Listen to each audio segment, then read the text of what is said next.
A lot of show viewers seem to not understand the concept of balance, in terms of skill composition in a group, or does not consider it when voting for their picks. They just want to see the persons they like debut, even if it means that the group will lack a strong vocalist, for example. This might limit the group's potential. Not everyone needs to be as strong as Sung Hanbin when dancing, or have visuals like Ha Nugent, to deserve a spot in the debut lineup. It might be a reliable strategy to stay on top, but having the top-ranked trainees constantly band together on the show makes the missions and activities less interesting. If the Star Masters had any evaluating power on the contestants and their ranks, the top 9 will look very different. And Lee Soon-won would be ranked higher from way earlier on. He's definitely one of their favorites. It makes more sense for the pick voting system to be flipped. You vote for your 1 picks earlier on the show and progress to voting for 9 picks at the finale. That way you're actually building a group. Granted that some of the trainees could have acted more favorably when all 51 trainees were made to learn and practice for the third mission stages, it was an unwise decision by Mnet in the first place. There was no practical reason to start the rehearsals prior to the second elimination, other than to spur drama and conflict.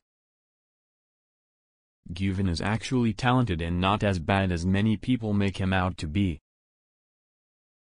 Jay not really showing his competitive side on this show is not because he's not strategic or competitive.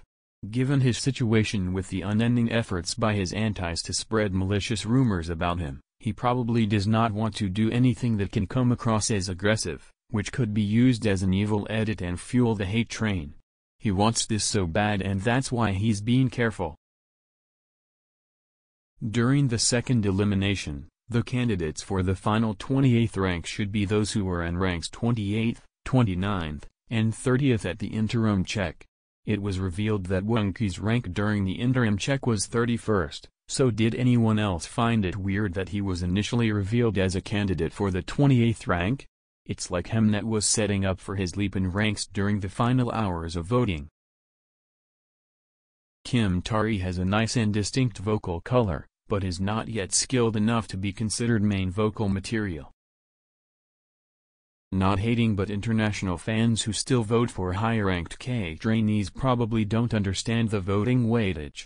50-50 does not mean that Korean and international votes have the same power. If anything, it means that Korean votes have way more power. Think of it as 50% of a trainee's Korean votes and 50% of a trainee's international votes make up their 100% voting score. That's why trainees like Jae, Keita, Haruto, and Wang Jihao are severely at risk, because they're not getting the Korean votes. Kim Ji-woong is not really leader material. He hasn't showcased much leadership skill and experience, so fans probably associate him with the leader position because of his age relative to most of the trainees. The way Sok Matthew was edited to look like a self-centered member for not willing to change his part is similar to how Lee Deo was edited during the first mission.